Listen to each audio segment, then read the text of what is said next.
পাকিয়ে গেছে এখন ধান তো মাঠে থেকে লাভ নাই, যার জন্য আমরা কাটিয়ে নিয়ে ঘরে তুলতেছি। এই হলো কথা।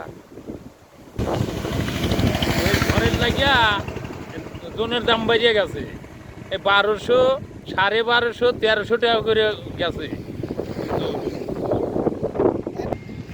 এখন এই জ্বর মেঘের সময় ধান মাঠে পাকিয়ে গেছে। এখন এই জনপুরেতে দাম বেশি 1000, 1200, 1300। এখন কাটিয়ে তো বাড়ি নিতেই হবে, সামনে জ্বর ম্যাক্সিন। এই জন্যই কৃষকও পাওয়ার ঝামেলা আছে।